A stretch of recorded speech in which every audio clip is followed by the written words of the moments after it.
সম্প্রতি আমরা দেখছি সামাজিক যোগাযোগ মাধ্যমে কফি এনামা নিয়ে প্রচুর আলোচনা হচ্ছে। কেউ কারো বিরোধী হলে বলতেছে যে তোরে কফি এনামা দিব, এরকমও হচ্ছে। এটা আসলে কি জিনিস, এটা যদি একটু ব্যাখ্যা করতেন। এটা কি আসলে কোনো শাস্তি দেওয়ার জিনিস কিনা, যেভাবে মানুষ এটা নিয়ে ট্রল করে? হ্যাঁ, এটা হয়েছে কি, এটা মানে বেশ কিছু বিজ্ঞানী ওনারা এটা মানে গবেষণা করে ওনারা দেখেছেন যে, এবং আমরা তো ধরেন কফি এনামা তো আমি আবিষ্কার করিনি, বুঝতে পারছেন? এটা নিয়ে বই আছে, বইয়ে চ্যাপ্টার আছে। হ্যাঁ, তো যারা যেমন জাপানি বিজ্ঞানী আছেন, জার্মান কিছু সায়েন্টিস্ট আছেন, হ্যাঁ, ওনারা মনে করেন যে এই কফি এনামা নিয়ে ওনারাই গবেষণা করেছেন, করে ওনারা দেখেছেন যে এক হচ্ছে যে আমাদের বেশি একটা সমস্যা এখন গাট ক্লিন হয় না।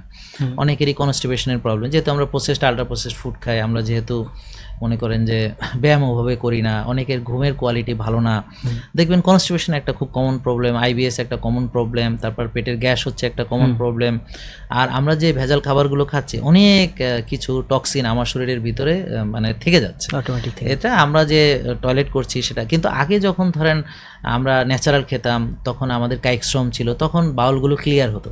কিন্তু এখন দেখবেন পেটের সমস্যা, আর দেখেন গ্যাসের ওষুধ একটা জাতীয় ওষুধ, এবং সবার ঘরে ঘরে ধরেন আর কিছু না থাক গ্যাসের ওষুধ আছে, এবং এটা মানে হিউজ সেল হচ্ছে বাংলাদেশে, হ্যাঁ, প্রচুর এটার মানে সেল হচ্ছে। যে কোনো ওষুধ খেলে সাথে শুধু একটা কোম্পানিরই ধরেন একটা, শুধু মনে করেন যে একটা ব্র্যান্ড মানে একটা কোম্পানির একটা ব্র্যান্ড, হ্যাঁ, আরও তো আছে বিভিন্ন ল্যান্সোপ্রাজল, ইসোপ্রাজল, প্যান্ট্রোপ্রাজল, অনেক রকম। তার সেটা 1100 কোটি টাকা, মানে যদি মানে একটা হয়, আরও তো কত কোম্পানি আছে। তাহলে আপনি চিন্তা করেন যে কি পরিমাণ আমরা গ্যাসের ওষুধ খাচ্ছি। তা এর কারণটা কি?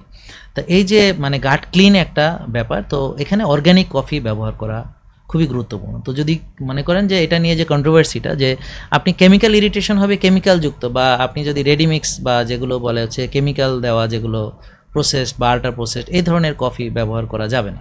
এটা হচ্ছে সতর্কতা। এছাড়া ডাক্তার পুষ্টিবিদের পরামর্শে, যেমন আমার ওখানে আমরা যাদেরকে দিই, এটা আমাদের পরামর্শ ভিত্তিক, হ্যাঁ, আপনার প্রবলেমগুলো দেখে তাকে দেওয়া হয়। তারপর হচ্ছে যে আপনার এখানে আপনি ধরেন দিলেই তো হবে না, এটার একটা প্রসিডিউর আছে না। এখানে আরেকটা যে প্রবলেম, সেটা হলো আপনি যদি গরম বেশি দেন তাহলে তো পুড়ে যাবে, তা কে তার নিজের পায়োদেশ পোড়াতে চায়? তো এই জন্য এটা একটা সতর্কতা যে আপনি অতিরিক্ত গরম ব্যবহার করা তো যাবে না। এটা তো একটা কুসুম গরম হলেই হবে, এটা তো আর আপনার মনে করেন যে আমরা যেমন কফি একটু গরম হলেও খাই, হ্যাঁ, চাটা একটু গরম হলে খাই, এটা তো আপনি মুখে খাচ্ছেন না, এটা তো আপনি পায়ে পথে দিচ্ছেন। তো এই জন্যে এই বিষয়টা হচ্ছে সতর্কতা। এবং যাদের কোনো গাটের প্রবলেম আছে, হ্যাঁ, যাদের মনে করেন যে আইবিডি আছে, তারা তো এটা দিতে পারবে না। আর অনেকের আছে যে আপনার হেমোরয়েডসের ব্যাপার, তাদের ওখানে রক্তপাত হতে পারে, তো এগুলো তো আর সবার জন্য না, এটা তো সবাইকে দেওয়া হয় না। এখন দেখেন এটা নতুন কিছু না, হ্যাঁ। তো হয়তো অনেকে ভাবছে যে কফি খাই আমরা, কফি কেন দিচ্ছে? তা আপনি সাবান দিয়ে আপনি কাপড় কাচেন, তো সেই সাবানও তো ঢুস হিসাবে দিচ্ছে। এখন এই যে সাবান দিচ্ছে, তার বৈজ্ঞানিক প্রমাণ কি? এটা তো কেমিক্যাল ইরিটেশন তো সেখানেও হচ্ছে। তো এই সাবানটা কেন ব্যবহার করতেছে? হ্যাঁ, আপনারা জানেন বাংলা সাবান দিয়ে ঢুস দেওয়া হয়। তারপরে ধরেন আরও বড় বড় কোম্পানিগুলোর এনেমা আছে, হ্যাঁ, বাজারে আছে, যেগুলো কেমিক্যাল। এছাড়া আমরা সাপোজিটরি হিসেবেও কিন্তু আমরা ওষুধও ওখান থেকে ব্যবহার করি। যে তাহলে বলতে পারেন যে আমি তো মানে ওষুধ ব্যথার খাই, তাহলে ব্যথার ওষুধ ওখান থেকে আমরা কেন দিচ্ছি? বা জ্বর হলেও আমরা বাচ্চাদেরকে ব্যবহার করছি। এটা যে এমন না যে আমরা এটা নতুন। এখানে যে কন্ট্রোভার্সিটা, সেটা হচ্ছে যে আমরা যেন ওখানে পুড়িয়ে না ফেলি, এটা যেন ওভার ইউজ না হয়। তারপর হচ্ছে যে আপনি যখন কফি এনামা করবেন, এরপরে পর্যাপ্ত পানি পান করা, ইলেকট্রোলাইট যেন ব্যালেন্স ঠিক থাকে, তাকে ডিটক্স ওয়াটার পান করতে বলা, বা বন ব্রথ খেতে বলা, বা তাদের একটা প্রোটোকলের ভিতরে তারা করে। হ্যাঁ, তো এই জিনিসটা হচ্ছে কি ট্রল করার জন্য খুবই মজা। তো ওই যে হিরোমি, উনি যে বইটা লিখেছেন, হ্যাঁ, ওনার, তো ওখানে উনি বলেছেন যখন তারা এটা নিয়ে কাজ শুরু করে, তখন ডাক্তাররা তখনও এটা নিয়ে ট্রল করেছিল। হ্যাঁ, ওনার বইয়ে লেখা আছে, তখনও ডাক্তাররা ট্রল করেছিল। ওরা কি নিয়ে ট্রল করেছে? ওরা বলেছে শুধু কফি দিলে হবে নাকি সাথে দুধ চিনিও দিতে হবে। হ্যাঁ, তো ওই ট্রলগুলো দেখি, মানে মানুষ তো আসলে একইভাবে ট্রল করতে থাকে, তো ওই ট্রলগুলো এখন চলতেছে। তবে আমি চাই যে যারা উপকৃত হচ্ছে, তারা তো বলতেছে যে আমাদের খুব উপকার হচ্ছে। বিশেষ করে এখানে আপনি যদি রেকটামে দেন, তো রেকটামের আপার পার্ট এবং সিগময়েড কোলন, এখান থেকে কিন্তু আমাদের যে রক্তের সাপ্লাইটা আছে, এটা সরাসরি আপনার লিভারের পোর্টাল ভেইনে চলে যাচ্ছে। তো এটা লিভারে গিয়ে, এটা লিভারের যে আমাদের যে বাইল ডাক্ট আছে, এগুলোকে ডাইলেট করে, হ্যাঁ, বাইলটাকে ক্লিয়ার করে, লিভার ডিটক্সে সাহায্য করে। তো অনেকে আবার বলতেছে যে এটা তো হচ্ছে আমি দিচ্ছি পায়ু পথে, এটা কিভাবে লার্জ ইন্টেস্টাইন স্মল ইন্টেস্টাইন ঘুরে টুরে লিভারে কিভাবে যাবে, ওরা ভাবতেছে ওই দিক দিয়ে যায়। তাহলে ধরেন আপনি যদি পায়ু পথে একটা ব্যথার ওষুধ দেন, সেটা কি করে কাজ করে? সেটা সিস্টেমিক সার্কুলেশনে সরাসরি আসতেছে, এটা হচ্ছে রেকটামের নিচের অংশের যে সাপ্লাইটা, ওটা লিভারকে বাইপাস করে সিস্টেমিক সার্কুলেশনে আসে। কিন্তু রেকটামের উপরের অংশের যে ব্লাড সাপ্লাইগুলো, সেটা তো আপনার সরাসরি আপনার লিভারে পোর্টাল ভেনে চলে যাচ্ছে, তো গিয়ে ওটা হচ্ছে যে লিভার ডিটক্স করতে সাহায্য করে।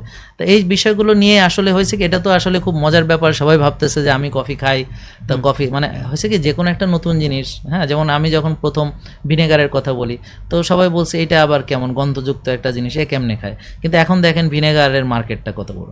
আমি যখন প্রথম চিয়া সিডের কথা বলি, তখন তো দেখেন চিয়া সিড কেউ চিনতো বাংলাদেশে খুব কম, আর এখন হয়তো এটা চিনতো, বিশাল কিন্তু বাজার। এখন একটা বিশাল মার্কেট হয়েছে। এরপর ধরেন ঘানিগুলো বন্ধ হয়ে গেছিল, হ্যাঁ, সরিষার তেলের ঘানিগুলো, কাঠের ঘানি বন্ধ হয়ে গেছিল, এখন নতুন ঘানি হচ্ছে, এবং অনেকেই নতুন নতুন করে এই সরিষার তেল নিয়ে তারা মার্কেটিং করছে, তারা ঘিতে মার্কেটিং করছে, খেয়াল করেন।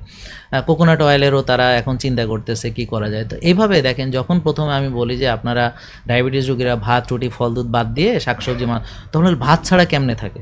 অথচ এখন বিশ্বে বহুত জাতি আছে যারা ভাত ছাড়া চলতেছে, কার্নিফারাসরা আছে যারা শিকার করে খেত, ওদের মেইন খাবার ছিল মাছ মাংস, এগুলো শিকারি যে জিনিসগুলো তারা শিকার করে যা পেত, হ্যাঁ, ওগুলো খেত, একটু ফ্রুটস হয়তো পেলে খেত, আর বাকিগুলো। তো এরকম পৃথিবীতে অনেক ধরনের জাতি আছে, যারা বরফের দেশে থাকে ওরা ঘোড়ার মাংস খায়। তো এখন আপনি বললেন কিরে ভাই ঘোড়ার মাংস খায়, এটা নিয়ে আপনি চাইলে ট্রল করতে পারেন, হ্যাঁ, আসলে ট্রল করার অনেক বিষয় আছে। তা আমি বলবো যে সাবধানতা তো অবশ্যই অবলম্বন করতে হবে। তা আমরা তো ওখানে আমাদের ডাক্তার দেখছেন, পুষ্টিবিদ দেখছেন, তার প্রবলেমগুলো দেখে তার মানে তাকে বোঝানো হচ্ছে প্রসিডিউরটা কিভাবে করতে হবে, সেটা বোঝানো হচ্ছে, তার সেফটি মার্জিনগুলো দেখতে হবে। আর সবচেয়ে বড় কথা হলো দেখেন, এটা এখন এত জনপ্রিয় কেন? জনপ্রিয় হচ্ছে এটাতে মানুষ উপকার না পেলে তাহলে কি জনপ্রিয় হতো আপনি বলেন? তো যারা মানে উপকার পাচ্ছে তারা তো বলতেছে, যেমন ওদিন একজন আসলো, ওর HGPT ছিল 186, হ্যাঁ, এখন তার HGPT 34, মাত্র 1 মাসে। তো সেই তো বলতেছে যে দেখেন আমার রিপোর্ট আছে। তো এখন হয়েছে কি, তো আপনি যখন কাউকে ট্রল করবেন বা কোনো একটা বিষয় নিয়ে ট্রল করবেন, আর আপনি তো সোশ্যাল মিডিয়ার ব্যাপারটা বুঝতেই পারছেন, যে এখানে কোনো একটা জিনিস যদি কেউ নিয়ে কথা বলে, দেখে যে এটা খুব ভালো ভিউ হচ্ছে, তো আমিও বলি, তো এটা একটা ট্রেন্ড আর কি। তো আমি মনে করি অন্তত মানুষ সচেতন হোক। আর আমি এটা খুব পছন্দ করি যে ধরেন এটার বিরুদ্ধে যারা বলছে তারা কি বলছে, যে ওখানে ইরিটেশন হতে পারে, ওখানে পুড়ে যেতে পারে, পুড়ে গিয়ে ক্ষত হতে পারে, ওভার ইউজ করলে প্রবলেম হতে পারে, ইলেকট্রোলাইট ইমব্যালেন্স হতে পারে। তো আমরা তো এই জিনিসগুলো মাথায় রেখেই তাদেরকে পরামর্শ দেওয়া হচ্ছে, এবং এগুলোর যে সেফটি মেনটেন করে সে করতেছে, এটা গেল একটা। আরেকটা হলো যে ধরেন আপনি যদি ডাক্তার এই বিষয়ে কথা না বলে, তাহলে মানুষ হয়তো দেখা গেল তারা সবাই মিলে করা শুরু করছে, তো এতে করে সে একটু সচেতন হবে, সাবধান থাকবে। তো এটা তো ভালো, আমি মনে করি এটা একটা ভালো দিক। হ্যাঁ, যে কোনো জিনিসেরই যেমন ইন্টারনেটের ভালো দিক আছে, খারাপ দিক আছে, হ্যাঁ, ডাকাতের ছুরি ডাক্তারের ছুরি বলে কথা আছে, ছুরি দিয়ে আপনি মানুষ খুন করতে পারেন, ছুরি দিয়ে মানুষের জীবন বাঁচাতে পারেন। ওষুধের ওভারডোজে প্রবলেম হচ্ছে, হ্যাঁ, যেমন আজকেও দেখলাম যে একটা অপারেশনে একটা কমপ্লিকেশনস হয়েছে, একটা মহিলা মারা গিয়েছেন, ওর ভিতরে গজ ছিল, হ্যাঁ, এটা স্বাস্থ্যমন্ত্রী নিজেই এটার ব্যাপারে ব্যবস্থা নেবেন বলে বলেছেন। তো এরকম আমিও অনেক পেয়েছি যে মানে ওখানে যে কেচি রেখে দিয়ে আসছে সিজার করতে গিয়ে, অথবা কেচি বলে না, আসলে এখানে অনেক ধরনের যন্ত্রপাতি থাকে, তো দেখতে কেচির মতোই, হ্যাঁ, অনেক সময় ক্লাম ট্লাম থাকে ছোট ছোট, হ্যাঁ, ওগুলো হয়তো রেখে দিয়ে আসছে। তো আসলে হয়েছে কি প্রতিটা জিনিসেরই আপনার মানে ভালো এবং খারাপ দিক আছে। তা আমাদেরকে সতর্ক হতে হবে। তা আমি চাই এগুলো নিয়ে আলোচনা সমালোচনা হলে মানুষ সতর্ক হবে, সে অযাচিতভাবে, হ্যাঁ, যে একটা ট্রেন্ড হয়েছে সবাই মিলে করতেছে, হ্যাঁ, তো কেউ বিপদে পড়তে পারে, তো এগুলো যেন না হয়, মানুষ সতর্ক থাকবে। তো আমি বলবো ডাক্তারের পরামর্শ নিয়ে যার প্রয়োজন আছে সে, এবং সে কেমন বেনিফিট পাচ্ছে, তার বডি ল্যাঙ্গুয়েজ কেমন সে ফিল করছে। তো আসল কথা হলো যে দেখেন মানুষ উপকৃত না হলে তো আর এগুলো করতো না, তাই না?